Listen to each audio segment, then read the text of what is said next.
acto de aprendizaje, y no la posesión, sino el acto de llegar allí, que concede el mayor disfrute. Carl Friedrich Gauss. Buenos días con todos. Tenemos el agrado de presentarles el título prescrito número 6. El título prescrito número 6 es: ¿en qué medida está determinado el conocimiento que producimos por las metodologías que usamos? Discute esta pregunta haciendo referencia a la historia y a otra área del conocimiento. El concepto de esta pregunta es el conocimiento. El conocimiento es el entendimiento de una persona o de una situación. Y los términos claves serían metodologías y la producción de conocimiento. La metodología pueden ser métodos científicos o enfoques en los cuales podemos refutar o afirmar teorías. Y la producción de conocimiento es a partir de conocimiento existente, crear nuevo conocimiento. Pero para esto se enfatiza que el objetivo principal de la metodología es buscar constantemente cierta afirmación que nos dé, en cierto sentido, un acercamiento a nuestra realidad, que sea totalmente relativa, generando así una relación con criterios como la identidad, creación y evolución del conocimiento. Gracias.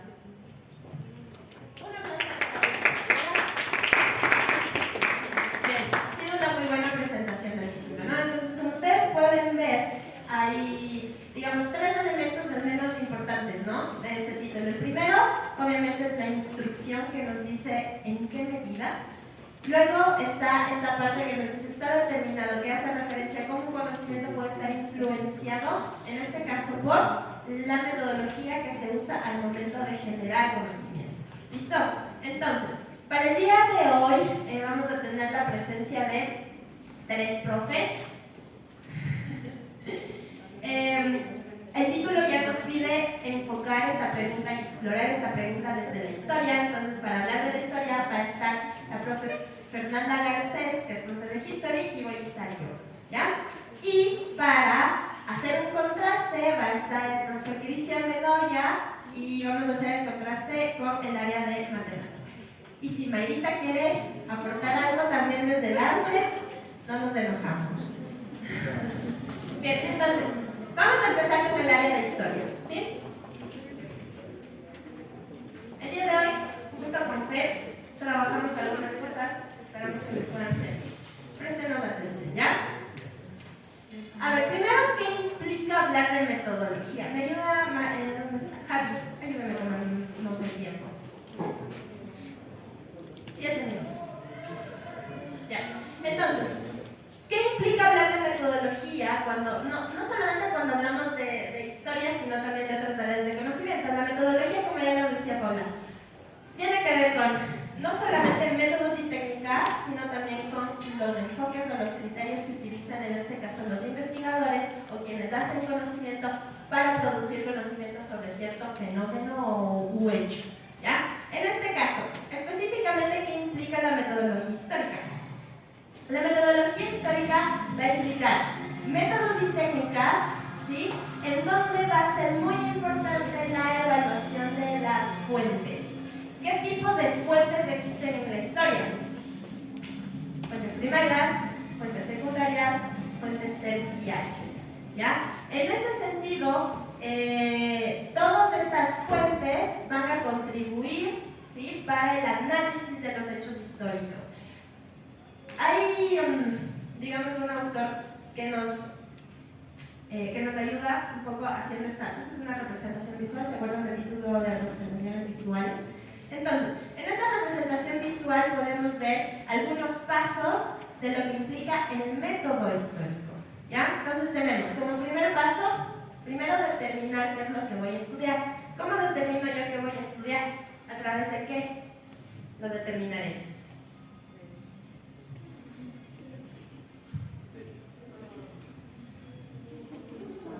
¿A través de qué determino un hecho histórico que yo quiera estudiar? Yo observo, incluso de las emociones, los sentimientos, ¿sí? ¿Qué produjo en mí un hecho histórico? Antes del análisis, ¿sí? La observación. La observación. Entonces yo determino qué hecho histórico quiero estudiar.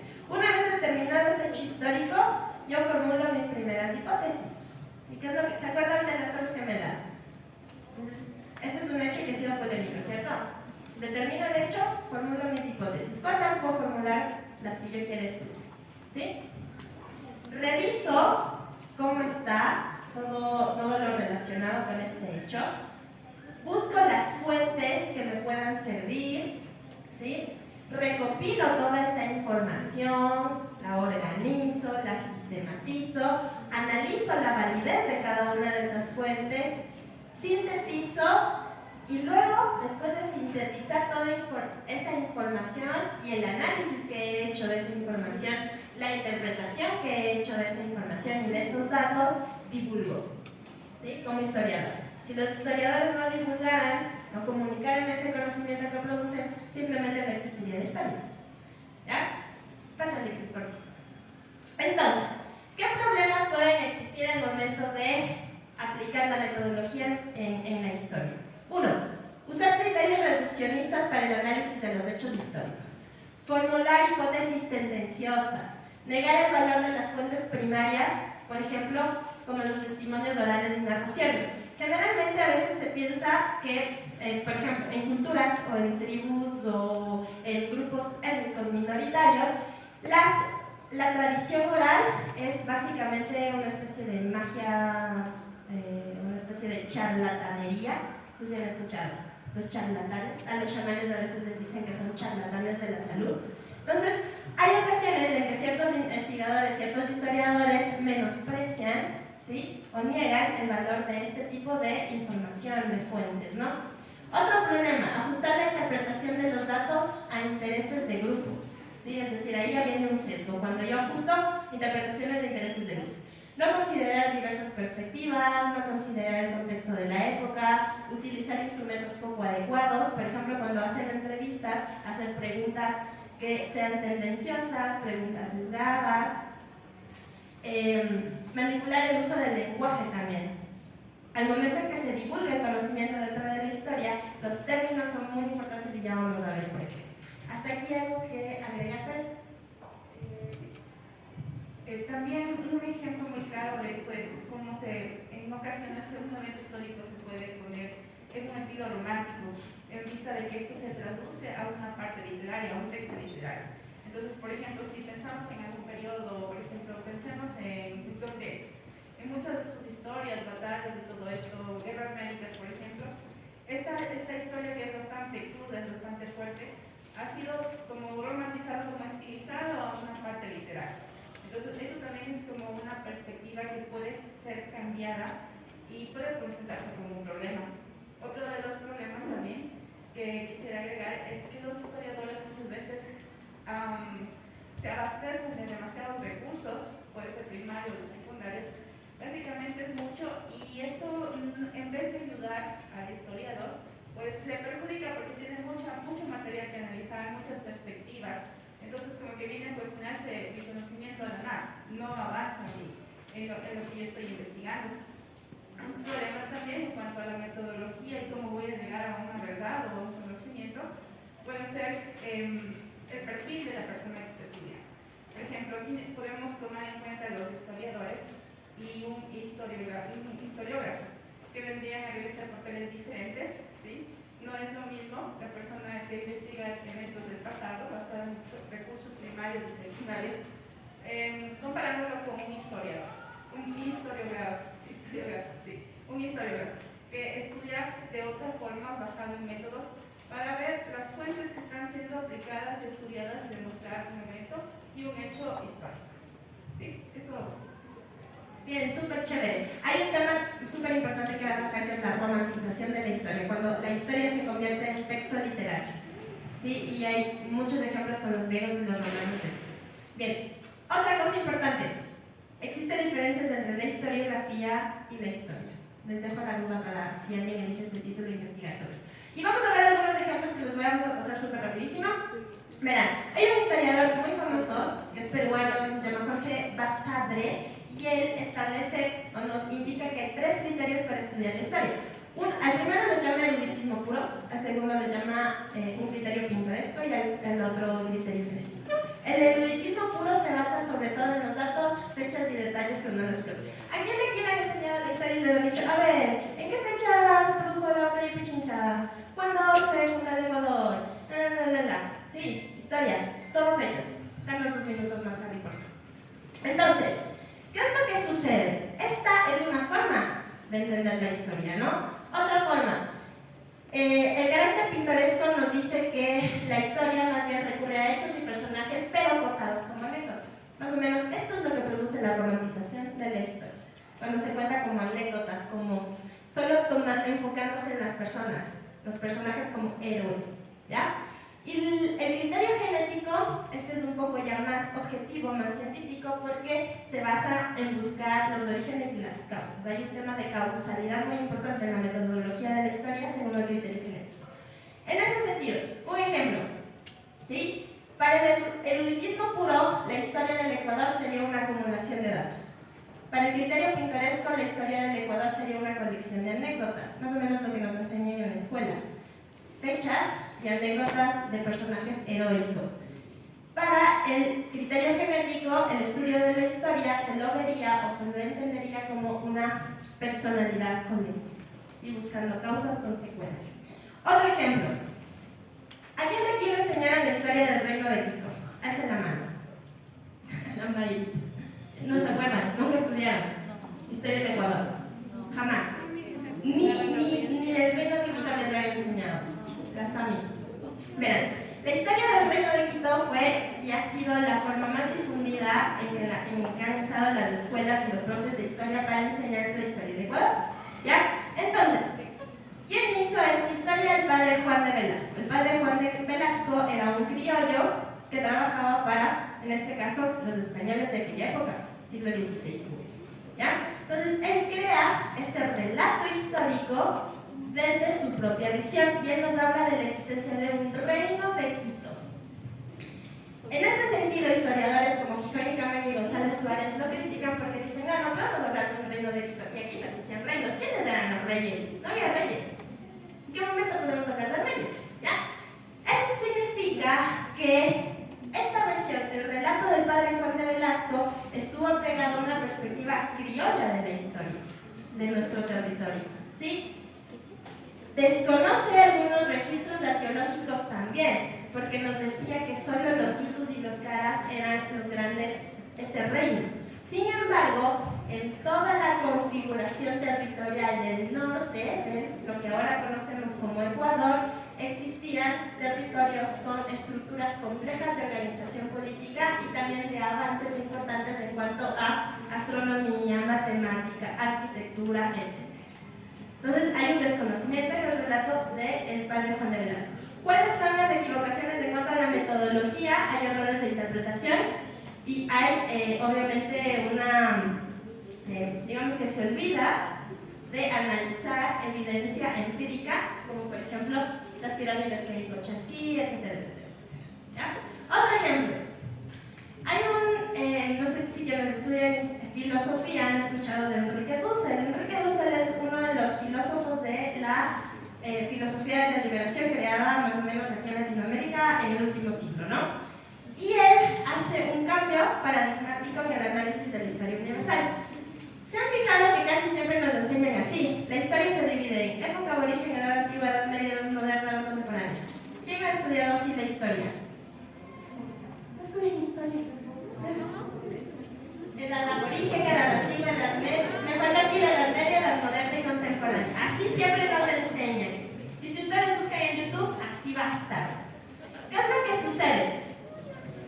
Y siempre nos enseñan la historia poniéndonos el mapa así. Si lo vemos así, se pueden dar cuenta, Europa va a estar, se ve como que está en el centro, ¿cierto? Esta interpretación se produce a partir del siglo XVII con filósofos modernistas como Hegel. Hegel dijo, la historia va del este al oeste y Europa es el centro y el fin de la historia universal. A partir de esta afirmación que hace Hegel, es decir, la historia oficial parte, su metodología de estudio parte de esta afirmación. Europa se ubica en el centro y la historia se construye a partir de todo lo que pasa en Europa. ¿Sí? Si hablamos de Edad Media, la Edad Media solo se produjo en Europa, no se produjo en ningún otro lugar del mundo. ¿Ya? Ahora, ¿qué nos dice la filosofía de la liberación? La filosofía de la liberación cambia la visión. De hecho, si ponemos América para el otro lado, Europa ya no está en el centro, ¿se fijan? O sea, solo este cambio de visión del mundo ya hace que cambie por completo la perspectiva de la historia universal. Y bueno, ahí hay algunas cosas. Entre ellas, el conocimiento y aporte de los griegos básicamente nos dice que fue una copia de los chinos y egipcios. Bueno, no fue una copia, sí tuvo sus cosas originales, pero surgen de China y Egipto. Los relatos bíblicos, algunos basados en relatos del libro de los muertos de los egipcios, se los integran en la Biblia, ¿sí? En la Biblia cristiana. La filosofía no empieza en Grecia, la filosofía empieza en Egipto. Entonces, eso es otra cosa. Lo que pasó en América en 1492 no fue un descubrimiento, sino fue el inicio de la colonización en América. Entonces, ese tipo de cosas. Ahí vemos un cambio de lenguaje, ¿sí? Que es tendencioso y etcétera, etcétera. Entonces, son ejemplos que nos dicen cómo una metodología, una perspectiva, una afirmación, no considerar testimonios orales puede cambiar y determinar el conocimiento que se produce en la historia. Y así hay un montón de ejemplos más, ¿sí? Bien, chicos, con eso terminamos y cerramos esta parte de historia. Ahora vamos a darle la palabra a Cris para que nos ayude con la matemática.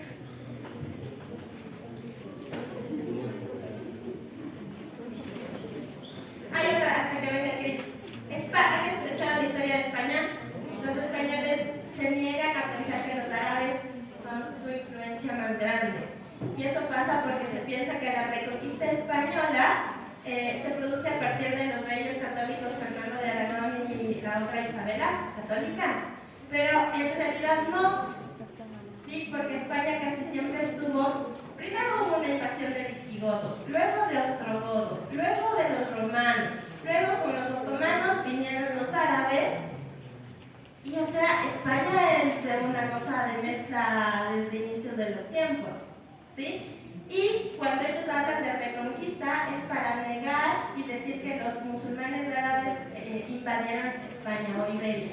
Pero en realidad no. Era un territorio que simplemente en el que se fueron asentando diversas culturas por su misma posición geográfica. De hecho, los españoles son bien racistas y les dicen moros a los árabes. Obviamente son más canelitos, etc. Y si usted va y es canelito así, no sé qué, le van a discriminar. Son súper racistas los españoles por ese tipo de historia que han construido. Bueno, buenos días, chicos, chicas. Gracias. Gracias, chicos, chicas. Gracias, Pablo. Manita que está revisándose a trabajar acá. Y ahora vamos a pasar a la fuerza. Hablamos acerca de las metodologías de cómo estudiar, cómo aprender desde el punto de la matemática. Es bastante parecido y bastante distinto, la verdad, en relación a lo que acaba de contar la Paula. Estaba enterando de algunas cosas que me parecen tan interesantes. Yo les he manifestado siempre a mis compañeros de redes sociales que yo no me hubiera dedicado a estudiar historia por el tema de estar copiando y estar leyendo, pero escuchar una clase, una información así tan detallada, tan informativa, como que te llama la atención a ser historiador, ¿verdad? A mí me llamó mucho la atención. No había conocido esos hechos que cuenta la Paula Ver, que nos comentan ahorita acerca de la historia, que es sumamente interesante. Dentro de la matemática, en cambio, para aplicar o aprender o aplicar esto en la vida real, la metodología se vuelve una cuestión o una suerte de prueba y error, o así lo construyeron en su momento. Hoy, con casi toda la matemática descubierta, porque siempre hay algo más que descubrir, con todas las bases descubiertas, lo único que nosotros podemos hacer es simplemente una replicación o el aprendizaje de modo de lo que hablamos en la primera sesión que tuve yo, ¿verdad? Con ustedes. ¿Varios caminos para llegar a un punto? Sí. ¿Varios caminos para resolver un solo problema? Hay varios caminos. Generalmente acá en el colegio, en la vida estudiantil, a nosotros nos enseñan el camino más adecuado. No quiere decir que sea el camino más fácil, el más adecuado para llegar a una solución de algún tipo de problema. ¿Sí? A nosotros nos enseñan eso, el camino más adecuado. Ahora que existen muchos más caminos para llegar a Roma, sí, hay muchos más. ¿Qué nos propone a nosotros esto de las metodologías? Lo que nosotros estudiamos es la lógica. Mediante la lógica nosotros llegamos a construir un conocimiento o a absorberlo o a aplicar. Afortunadamente, para llegar a construir o tener un tipo de camino, nosotros tenemos que seguir pasos lógicos. No podemos saltarnos esos pasos para llegar a construir un tipo de conocimiento. Por ponerles un ejemplo claro, un niño no puede aprender a correr sin antes aprender a gatear y a caminar. Bueno, tal vez gatear se saltan algunos, pero caminar tiene que aprender a caminar, ¿sí? Para aprender a correr. Es lo mismo en las matemáticas. No les puedo yo enseñar a ustedes a multiplicar directamente sin tener al menos la noción de lo que es la suma. Y no entiendan que la noción de la suma, como se dice, la suma es esto, el axioma de la suma nos dice esto, no. Porque nadie, ningún matemático o ninguna persona que descubrió algún contenido o conocimiento matemático empezó haciéndolo así. Todo fue una cuestión de prueba y error y ensayo, el método científico en su más alto nivel. Uno tiene que empezar a probar y a equivocarse. Antes decían que para que una ley matemática sea totalmente aprobada, tenía que probarse con un mínimo de 1000 veces. Ahora con la ciencia avanzada, bueno, no ahora, desde hace un 100 de años atrás más o menos, ya se ha propuesto, se permite que cualquier descubrimiento en matemática, con tal que funcione de 3 a 5 veces, ya se lo puede sacar como cierto. Pero, vuelvo y repito, ahora ya no hay mucho que descubrir en lo que es la matemática, que al menos usted está aprendiendo. ¿Sí? Los matemáticos que se han dedicado a construir el conocimiento siguen investigando nuevas formas, pero para aplicaciones que, la verdad, ni el que habla entiende. ¿Sí? Porque son matemáticas sumamente avanzadas, que como estudiosos, bueno, en mi caso de la matemática, hasta el nivel que llegué cuando estudiamos para docentes y en la ingeniería, no tenemos ese nivel. Hay que ser un matemático. Ellos estudian la matemática en otro nivel, aplicadas a otro tipo de dimensiones, de conocimientos de ciencias que a nosotros no nos competen, pero siempre seguirán un camino lógico. La lógica deductiva. Si yo aplico esto, es para esto. Tengo que tener la suficiente mente abierta para saber que para llegar a ese tipo de solución puedo tener un montón de caminos, no simplemente lo que le dice, en este caso el profesor, o lo que le está marcando la tendencia. Hay que hacer esto porque así nos dice la ley. Hay muchos caminos, pero para llegar a esos muchos caminos uno debe tener cierto grado de preparación también. ¿Sí?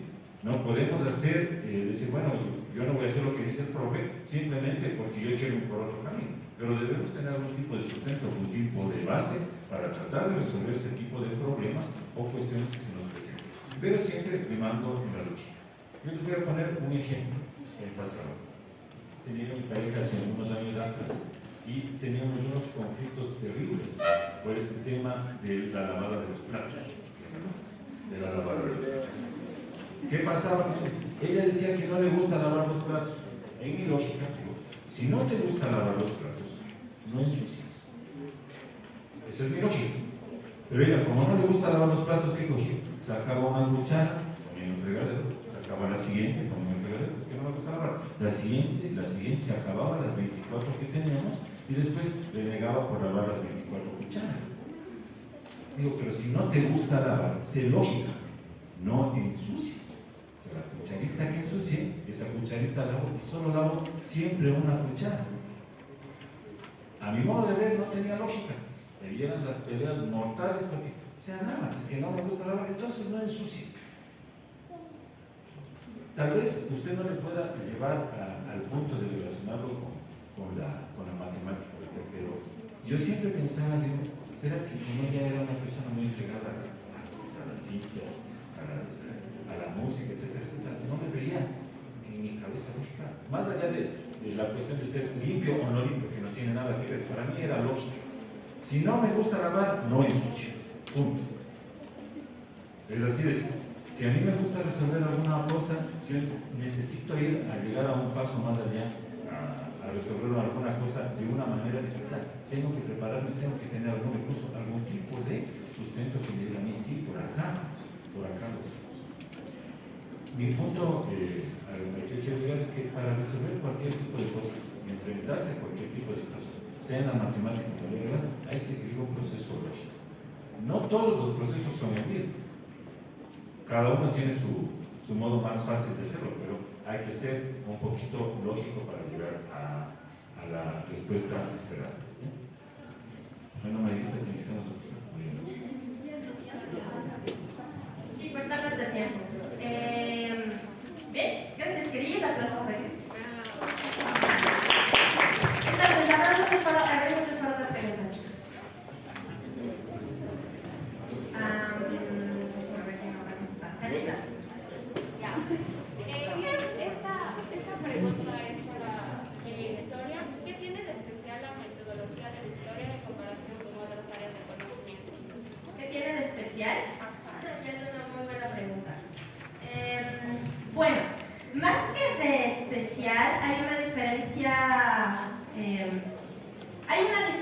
con la misma naturaleza de esa área de conocimiento.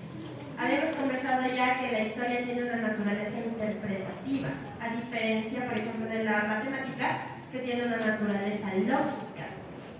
¿Sí? La lógica no se interpreta. ¿Sí o no, Cristo? La lógica no es interpretable. La lógica tiene leyes que son universales y que hay que respetar. En cambio, la historia tiene una naturaleza interpretativa y obviamente las leyes que pueden existir en la historia son muy diferentes a las leyes lógicas de la matemática. Entonces, la diferencia, lo especial en esta metodología, es que su base es deductiva, parte de hipótesis que no necesariamente en este caso pueden ser demostrables o comprobables, sino que son interpretables. Eso es lo especial, entre comillas, de esta metodología. Emily. ¿Cuál? Tara. Bueno, esto es para el área de matemáticas. El profe nos dijo que en la matemática ya no hay que descubrir. Pero yo digo que, o sea, si nosotros consideramos la matemática como un lenguaje universal, se podría decir que esta es infinita. Pero que el ser humano no encuentre la manera de explicarse no quiere decir que la matemática termina, sino que aún es muy básica para comprender ciertas cosas del mundo. Entonces, en base a esto viene mi pregunta. ¿La metodología de las matemáticas son insuficientes para su propia comprensión? Okay. En primera instancia no dije que no hay nada que descubrir. Casi todo ya está descubierto de lo que nosotros estamos. No dije que no había nada que descubrir. ¿Sí? ¿Sí? Descubierto, inventado, lo que sea que haya pasado con los duros. Ahí sí no me podría meter ahora. Ahora, la metodología es insuficiente, depende del ámbito, depende de lo que se esté y dónde se esté aplicando la matemática. La metodología la didáctica, metodología de cómo se descubre o cómo se aplican los conocimientos de la matemática, cómo se los llega a descubrir, viene de, ¿qué te digo? De aplicación de muchas cosas, justo como decía la Fau, de mucha lógica. Hay mucha matemática axiomática, mucha cálculo integral, diferencial, que sigue ciertos caminos, ciertas cosas que ustedes de pronto, si se dedican a una carrera de ingeniería, de pronto los van a comprender o los van a seguir o van a tener algo que decir al respecto, pero la metodología va a estar dada en función de lo que se quiera descubrir y o aplicar.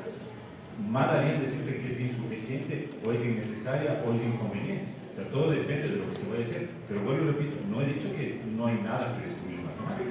Casi todo se ha hecho, nada más. Yo quisiera aportar que una de las cuestiones positivas que ha cambiado incluso la naturaleza de la matemática es la tecnología. Entonces, la tecnología ha hecho que justo su metodología no se limite, sino que más bien tenga un alcance mayor. Bien, Dominica, ¿dónde hay? ¿En qué medida la manipulación de las metodologías que usamos afecta al conocimiento que adquirimos? Buena pregunta. Bueno, desde la historia pudimos ver con los ejemplos que si se manipula cierta parte de la información. Ejemplo, ¿ya? Yo tengo, no sé si ustedes han escuchado la historia de todos los pueblos y grupos étnicos del norte y sur del Ecuador. Hay historiadores que dicen que los pueblos del norte del Ecuador y en general los grupos étnicos que habitaban antes de la llegada de los incas y de los españoles fueron conquistados por los incas. ¿Han escuchado? No, nunca. No saben, historia, chicos, Dios mío, me preocupa. Por Dios santo, ¿qué está pasando? Entonces, esto es lo que se dice, ¿no?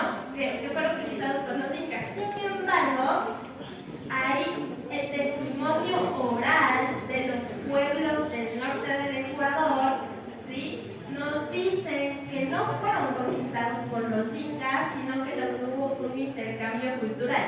Que los que fueron conquistados por los incas fueron los grupos étnicos del sur, y de hecho no sé si ustedes algún día han ido a Incapilca. En Incapilca hay una influencia inca increíble por la construcción.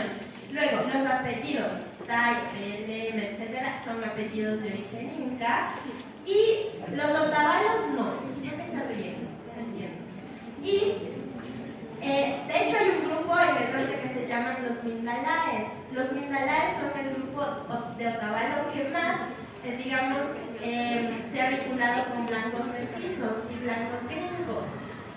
Y se dice, dentro de la tradición oral, que el grupo Mindalaes sí fueron Mitimaes incas y fueron conquistados. ¿Saben quiénes eran los Mitimaes? No tenían eso. Bueno, consulta.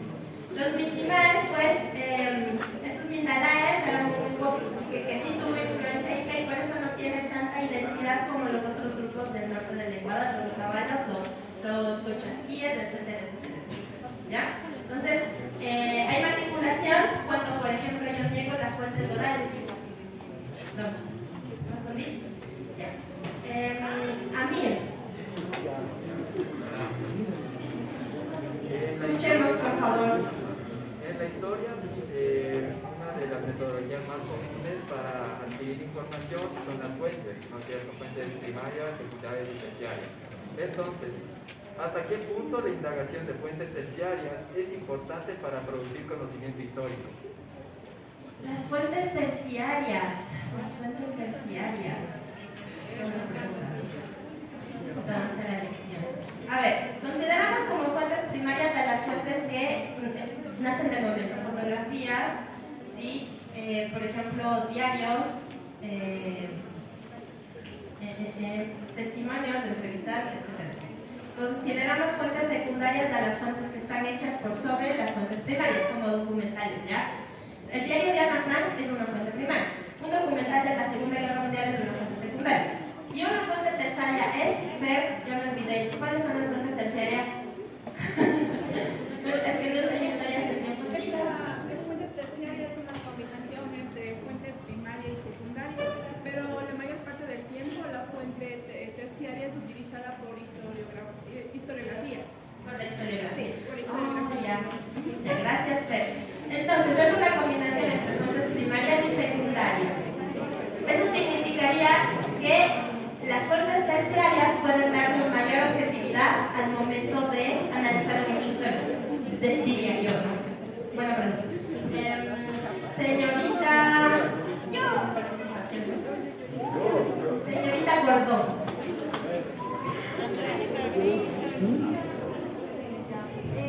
Escuchamos, por favor. ¿En qué medida las metodologías aplicadas influyen en la adquisición de un conocimiento?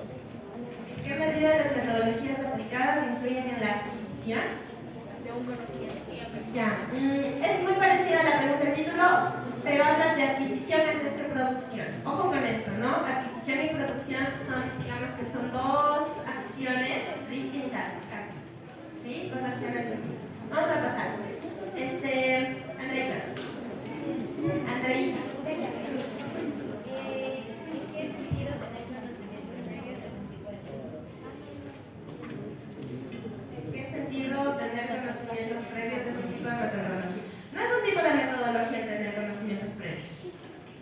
conocimientos previos tendrían que considerarse como parte de un poco de dónde partir, lo que yo voy a utilizar para el análisis, nada más.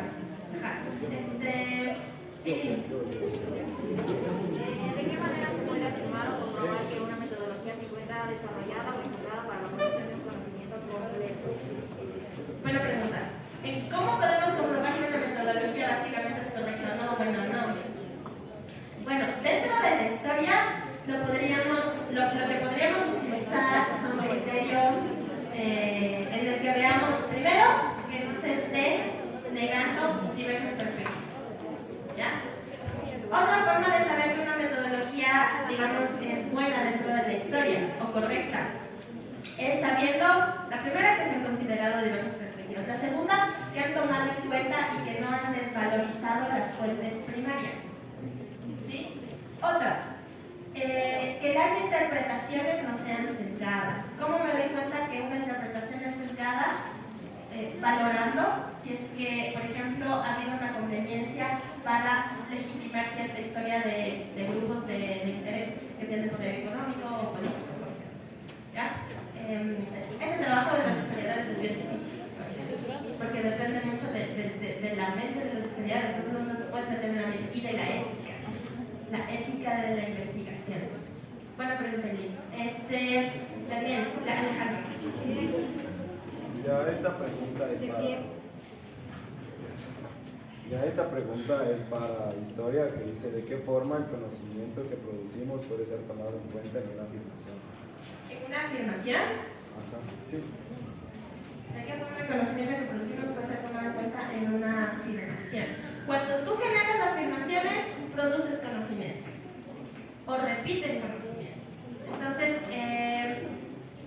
al momento en que el lenguaje por sí mismo es conocimiento, Alejandro. Entonces, en ese sentido, si tú generas afirmaciones, de algún modo estás produciendo conocimiento y estás comunicando conocimiento. ¿Ya? Las afirmaciones son muy importantes cuando hablamos de metodología, cuando formulamos hipótesis. ¿Sí? Eso es importante. Señorita Salazar.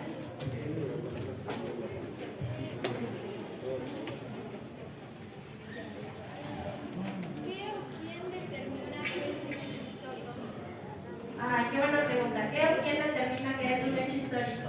¿Tienes algo por ahí? Una vez que el método histórico ha seguido todo este proceso, desde que parten de la idea, de lo que les genera esa curiosidad de investigar, comprobado las fuentes, pues todo esto vendría a ser cuando ustedes comprueben, como el historiador compruebe las fuentes. Entonces, para demostrar, recuerden que todo debe ser comprobado al final, pues puede comprobarlo tras el análisis de las fuentes. Básicamente sería el producto de su investigación, eso, verificar y demostrar que su hipótesis fue verdadera o falsa. Sí, ahí también me parece, ahorita acordándome, algunas otras cuestiones relacionadas con, creo que es el tiempo, cuánto ha transcurrido y la trascendencia del evento. Y esto es bien interesante. ¿Quién hizo esa pregunta? La Cami. Porque, ¿sabes? No sé si ustedes escucharon de esta protesta de las mujeres sirias que se quitaron el velo. ¿Escucharon ya? Entonces, hay historiadores que han querido negar que eso puede convertirse en un hecho histórico.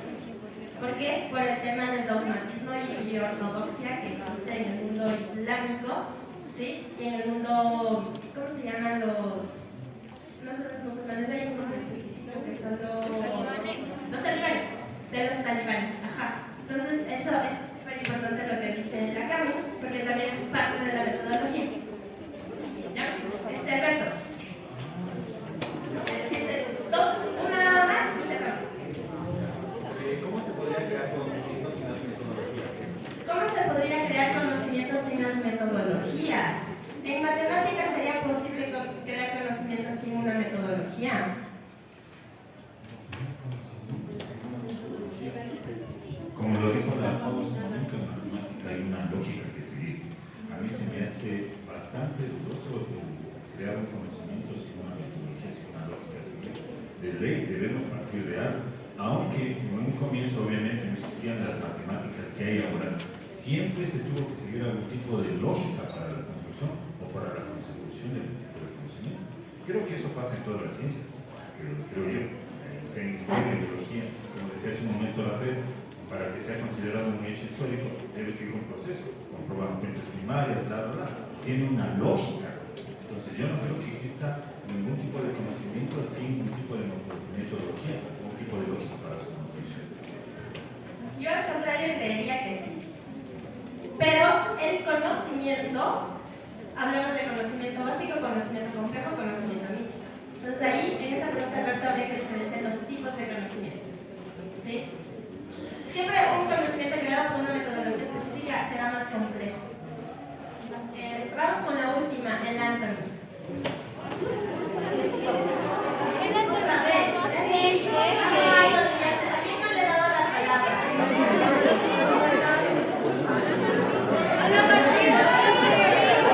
La señorita Guayo. ¿Será que alce la mano?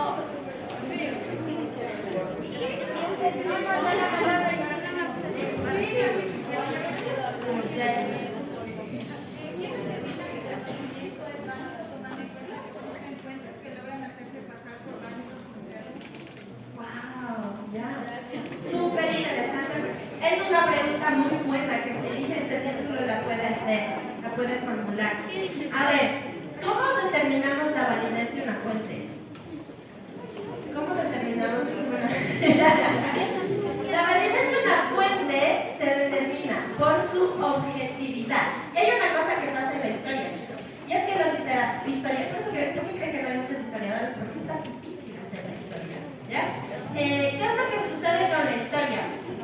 Cuando, por ejemplo, si yo tomo una narración oral, yo tengo que considerar la psicología de la persona que cuenta esa narración oral. ¿En qué sentido? Que ¿sí les ha pasado que cuando cuentan cosas se olvidan o parcializan o añaden algo que no es? Los falsos recuerdos, que usted piensa que sí pasó o no pasó. Ya, eso nos pasa. Por lo tanto, los testimonios orales son una fuente valiosa, pero también tiene sus problemáticas. ¿Sí? En ese sentido, Sarita, la validez va a determinarse por el mismo grupo de historiadores que estén realizando la investigación. Obviamente tendrán criterios. Ahora, visto que no sé qué criterios, eso habría que investigarlo, pero tiene que ver mucho con esto que menciono. El tipo de fuente, considerar elementos como esto que te digo de la psicología, la subjetividad, los posibles errores. En el caso de que sí fueron fuentes escritas. Por ejemplo, si yo tomo un manual nazi, el libro Mi lucha de Hitler, y luego tomo el diario de Anna Frank, yo tengo que considerar que los dos eran completamente distintos. ¿Sí? En ese sentido, pues, habría que buscar los criterios de validez de las fuentes que eran los dos. Algo que sí, algo que deben considerar también es la perspectiva de la fuente. O sea, por ejemplo, Paula pone diario de Hitler y diario de Anna Frank. Entonces, son diferentes perspectivas en dos personas que fueron testigos de esos eventos. Una de las formas que va a ayudar a que ustedes puedan confiar en esa fuente, en ese recurso, es haciendo una investigación. O sea, ¿de dónde estoy sacando? Este autor actualiza su información, este autor es una persona que ha tenido una trayectoria como historiador. Esa es una forma de yo verificar que es una fuente confiable. Si usted va a Wikipedia, recuerda que Wikipedia es una de las peores cosas que podemos encontrar, porque todos pueden editar, yo puedo entrar a editar y decir, inventarme cualquier cosa, agrego, y como usualmente solo hacemos un copy-paste, pues es una fuente muy mal. Sí, muy mal. Entonces, busquemos el antecedente de la persona que está dándome ese recurso, veamos si tiene trayectoria, veamos cuándo fue actualizada la información, y también pues las características de que sea objetivo, de que tenga buena redacción, buena ortografía. Eso me ayuda a determinar que es bastante confiable. También, súper genial, pero también de la lógica, lo que dice la FED, cómo está redactado el lenguaje. Eso también es súper importante al momento de validar una fuente. Y yo creo que para complementar lo que decía Gabriela, cuando usted esté investigando o receptando algún tipo de información, también es el abrir la mente a nuevas visiones de ver las cosas, ¿sí? Para no caer en el hecho de simplemente replicar. Como va en contra de lo que yo pienso, le quito la validez a las fuentes de la cosa. Para mí también es muy importante el abrir la mente y tener abierta para todo tipo de información y todo tipo de criterios sobre la misma. Bien, chicos, recomendación, vamos ya a cerrar. Por favor, estudia historia del Ecuador. Hay muchos mitos y muchos ejemplos que se pueden utilizar hecho es interesante porque nos hace dar cuenta que cuán ignorantes somos de nuestra propia historia. Entonces yo les invito a leer. Sí, Jorge Enrique Dum es un excelente literato y también nos habla de historia del Ecuador. De hecho tiene un libro que se llama Ecuador Señas Particulares. Hay un podcast que se llama Ecuador Ball, bueno, ya les mando a WhatsApp. Ahí desmienten muchos mitos también y nos hablan de cómo se hizo la historia del Ecuador. Bien, agradecemos al profe Cris, a la profe Fer,